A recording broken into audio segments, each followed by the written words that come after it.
Hi, welcome to Brandon's Cult Reviews, a show dedicated to strange films from across cinema history. So, what exactly is a cult movie, you may ask?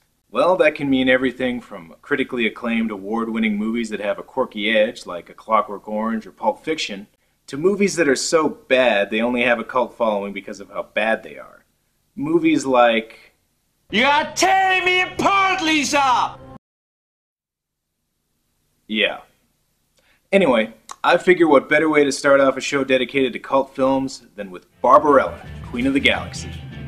This groovy late 60s sci-fi adventure is based off of a French comic book, and it stars Jane Fonda in what is, in my opinion, her hottest role ever, bar none. So let's get started, shall we? So we start out with what is probably the most famous scene in the film, with Barbarella doing a zero-gravity striptease in her spaceship. And that's all it ends up being, is a tease, because the credits don't let us see anything. Damn you, David Hemmings!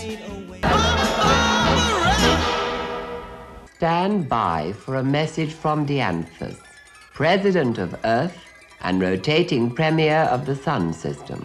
Yeesh. Barbarella's computer makes C-3PO look butch.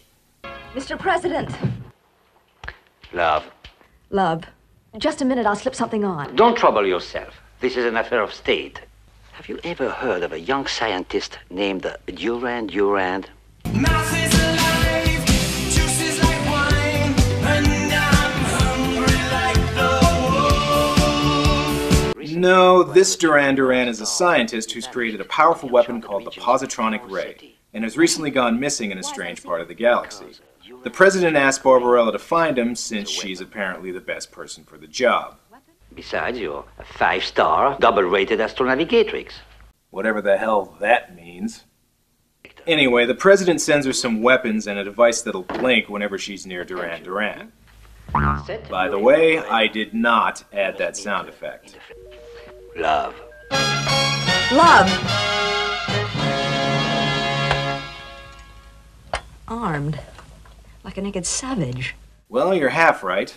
Anyway, Barbarella sets a course to look for Duran Duran, but along the way she flies too close to a lava lamp nebula and gets in trouble. What are our chances? Our present possibilities of non-destruction are 0.00. 3,720 to 1! Never tell me the odds. Barbarella is then forced to crash land on a hostile planet, and after a quick costume change, she decides to take a look around. What marvelous little girls! Hi! Do you speak English? Is that a yes? Wait, let me adjust my tongue box. That must be a Galactic 5 dialect.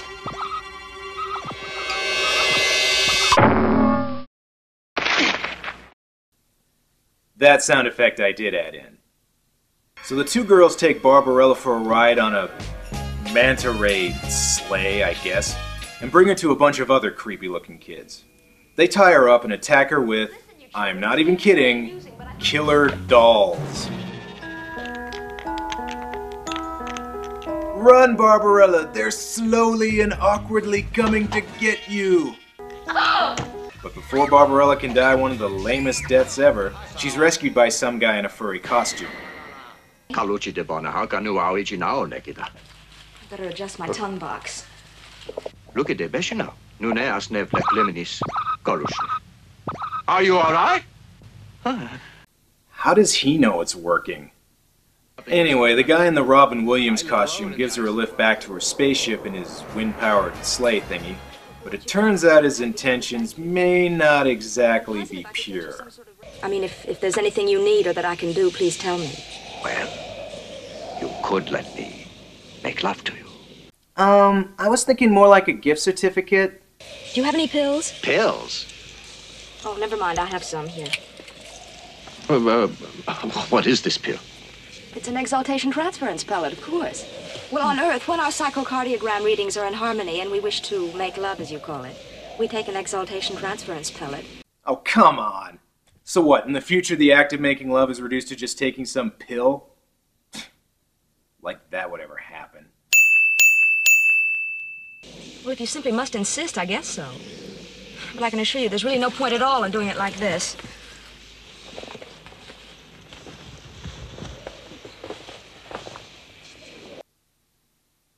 Huh, what do you know? Yet another furry suit under there. Love, love, love drags me down.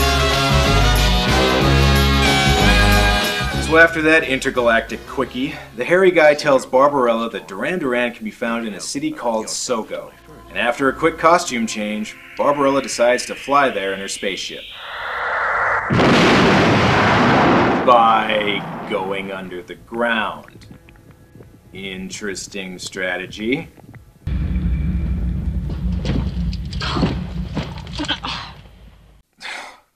The savior of the galaxy, ladies and gentlemen. It turns out that by going under the ground, Barbarella damaged her ship. Big surprise. And after yet another costume change, she takes a look outside, where she meets a blind angel named Pygar, played by John Philip Law. Look him up on IMDb, kids.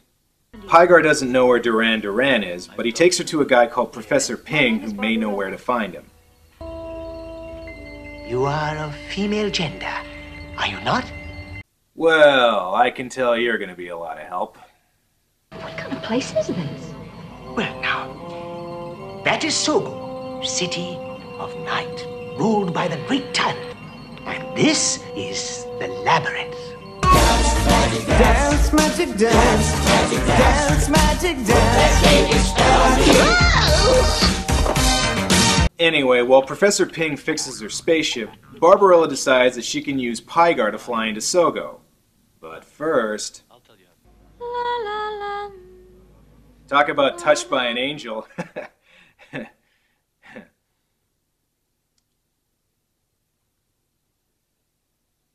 Well, moving on. Pygar and Barbarella begin to fly to Sogo, but it's not long before they're attacked by some crappy special effects.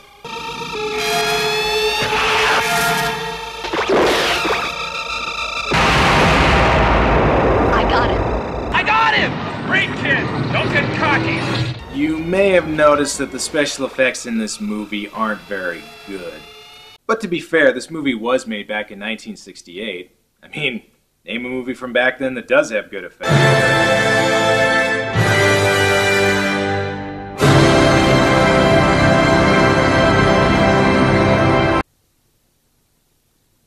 Okay, point taken. So Barbarella and Pygar enter Sogo, which by the looks of it is populated by rejected Cirque du Soleil acts.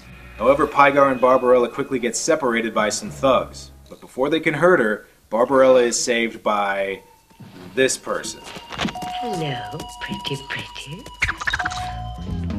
Thank you very much. Do you want to come and play with me? For someone like you, I charge nothing. You're very pretty. My name isn't pretty, it's Barbarella.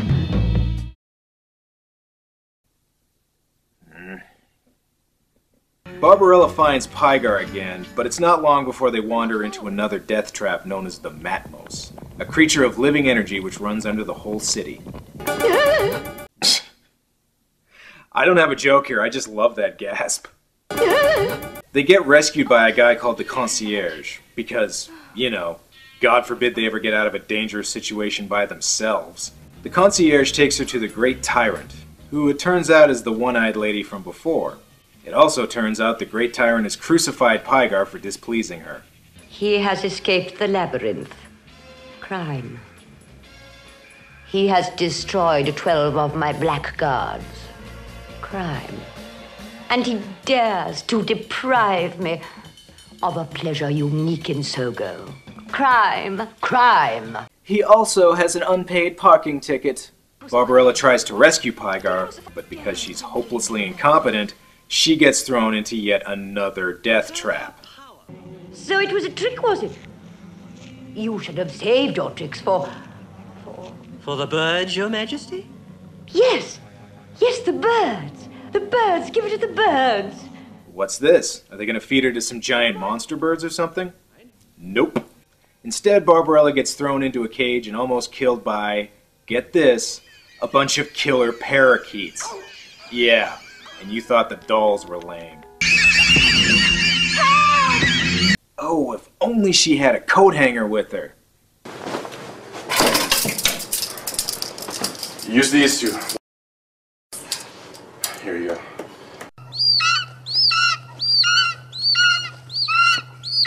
But it turns out she doesn't need one, as she gets rescued by a secret passage in the floor, hey, that's convenient, which takes her to a secret underground base run by this guy. Who are you? I'm Dildano. Sorry, I'll keep going. So it turns out Dildano is the head of a revolutionary force trying to overthrow the Great Tyrant. His other purpose is to provide awkward comic relief.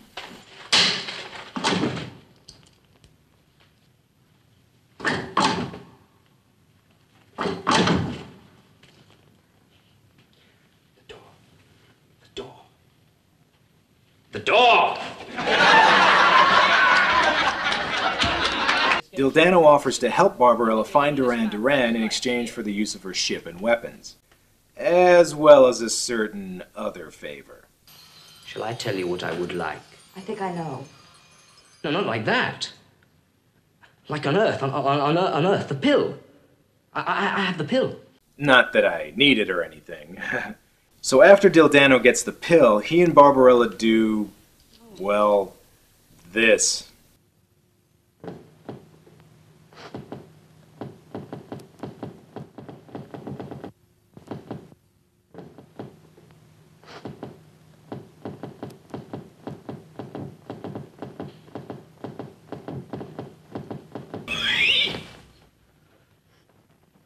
That usually doesn't happen to me. So after that awkward hand job, Dildano tells Barbarella that the Great Tyrant is vulnerable when she's in a place called the Chamber of Dreams, and gives her a special key so Barbarella can capture her while Dildano's forces try to take control of Soko. There is the secret key. Where? It's invisible, of course. Only an invisible key can open an invisible wall. Airtight logic. And after another costume change, he sends Barbarella on her way. She wanders around aimlessly for a little bit before getting captured by the concierge again. Seriously, can she take care of herself at all? The concierge puts her in a device called the Excessive Machine, which will kill her by giving her an overdose of orgasms. Well, if you gotta go. Alright, considering that this is a machine that kills with pleasure, what do you say we play some music that's a little more appropriate? I'm just a love machine, and I won't work for nobody but you. I'm just a love machine, a hug and kiss and feed. But it turns out the concierge underestimated just how much Barbarella can take, and she overloads the machine. What kind of girl are you? Have you no shame? Just then, Barbarella's little blinky dealy reveals that the concierge is really Duran Duran. Wow, what a twist. It turns out Duran Duran has gone batshit insane and wants to use his positronic ray to overthrow the Great Tyrant and take over Sogo. When Barbarella tells him she has the key, he orders her to go to the Chamber of Dreams and take care of the Great Tyrant. But not before another costume change. Okay, what's with all the costume changes? Is she Barbarella or Lady Gaga? But after they get there, Duran Duran tricks her and traps her inside. You're trapped! Trapped in the Chamber of Dreams. I've got the two keys. The wall sealed for all eternity. Dr. Duran, will you give up this madness? Come back to Earth with me before it's too late. Yes. I will return to Earth. As its conqueror. The last obstacle to my plans has been removed. Thank you, Barbarella. Nothing can stop me now. Today, Master of Sogo. Tomorrow, Master of the Earth. Master of the Galaxy. Master of the Universe.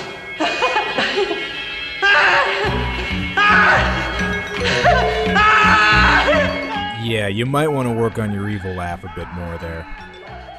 Barbarella tries to find the Great Tyrant by wandering around the Chamber of Dreams, which is apparently made up of backdrops from a Jefferson Airplane concert. Don't you want somebody to love? Don't you need somebody to love? Wouldn't you love somebody to love? You better find somebody to love.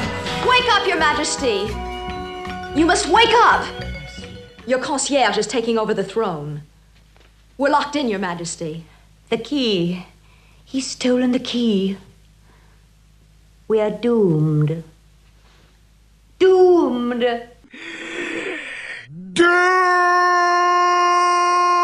Just then, Deldano's forces begin their attack on Sogo. Duran Duran doesn't like this, so he uses his positronic ray, which has the power to turn people into shitty special effects. I must die very well. But it is I who shall have the last laugh. I shall free the Mathmos. It will be the end. The apocalypse. So the Great Tyrant frees the Matmos, which doesn't kill them. It seems the Mathmos has created this bubble to protect itself from your innocence. That's nice. So, yada yada yada, Duran Duran is stopped, Sogo is destroyed, and Pygar rescues Barbarella.